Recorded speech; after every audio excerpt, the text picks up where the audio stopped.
Hi, and welcome to Cenario, your partner in mental wellness. Here on our channel, we share educational, insightful, and science-backed content to help you understand your mental health and take meaningful steps toward a more balanced life. If you're ready to learn, grow, and take control of your wellness journey, let's jump right in. So what do you think is the most stressful job in 2026? I bet it's not what you'd expect. It might not be the job with the highest stakes or, the biggest paycheck. We're about to count down the top 5, and this is all based on hard data.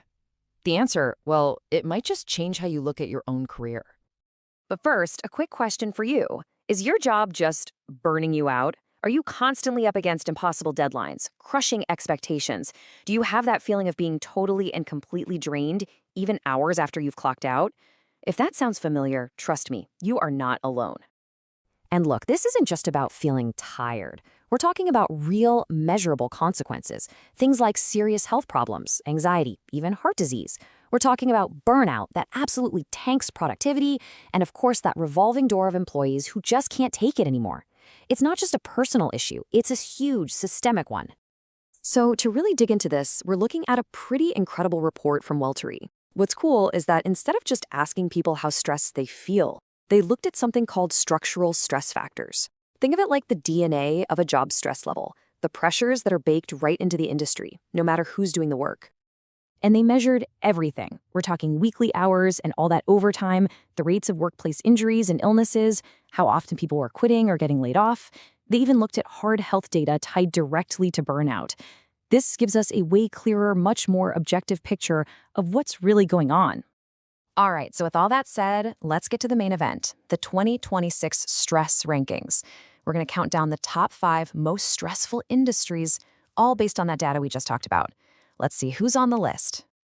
Okay, kicking off our countdown at number 5, we've got an industry that pretty much all of us interact with on a regular basis. Any ideas? Yep, it's private education and health services, clocking in with a stress score of 46. This covers all those absolutely essential roles we depend on, from the teachers shaping our kids' futures to the nurses and healthcare workers who save lives. And, it's not hard to see why this ranks so high. These jobs are just so emotionally intense. You've got workers dealing with overcrowded classrooms or slammed hospital floors, often with very little support. It is a perfect recipe for burnout, even for the most dedicated people out there.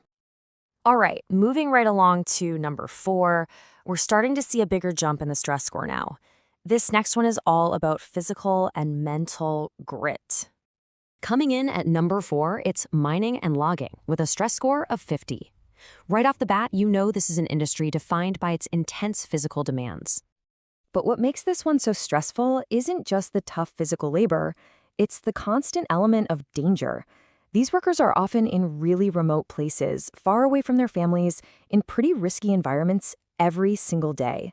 That takes a massive mental and physical toll that, frankly, a bigger paycheck doesn't always solve.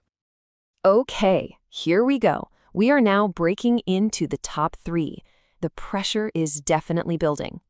At number 3 is an industry that, literally keeps our entire modern world moving. That's right, at number 3, it's transportation and warehousing with a score of 53. This is the absolute backbone of our supply chain. And the people in it, the truck drivers, the warehouse workers, are under constant, immense pressure.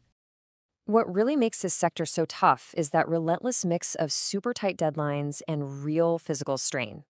You throw in some significant safety risks and schedules that can change at the drop of a hat, and, you've got a clear formula for chronic stress.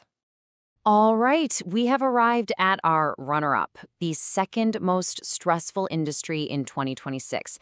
This one might actually surprise you. Number 2 is professional and business services with a stress score of 56. Now, we're not talking about physical danger here. This is about a totally different kind of exhaustion, the kind that comes from nonstop mental pressure. The driver here is the pace. It is just relentless. You've got people in finance, law, consulting. They're facing intense pressure from clients, a never-ending cycle of deadlines, and tons of overtime. The mental demands are just sky high, with very little time to recover before the next big thing drops. And now, the moment we've been building up to. The single most stressful industry, according to all the data for 2026, is Number 1, leisure and hospitality, with an absolutely staggering stress score of 66. And get this, that is a full 10 points higher than number 2. This industry is in a league of its own when it comes to built-in structural stress. So why? What's going on here? Well, workers are dealing with completely chaotic and unpredictable schedules. They're performing high emotional labor with constant customer interaction, and they're often doing it for low, unstable wages. To top it all off, these places, restaurants, hotels, you name it, are often chronically understaffed, which just piles even more pressure on everyone. So let's just do a quick recap of the whole countdown. This table really puts it all in perspective. You start to see a pattern, don't you?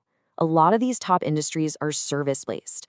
From the emotional exhaustion in education and health, all the way to the top, the unpredictable, understaffed world of leisure and hospitality. It's the structure of the work that's creating the problem. So what's the big takeaway here? It's pretty clear, right? High-stress jobs are often defined by instability, by danger, and by a huge mismatch between the workload and the pay. On the flip side, lower-stress jobs give you predictability, safety, fair pay, and real support. It's all about the fundamental design of the work itself. But this data also shows us a way forward.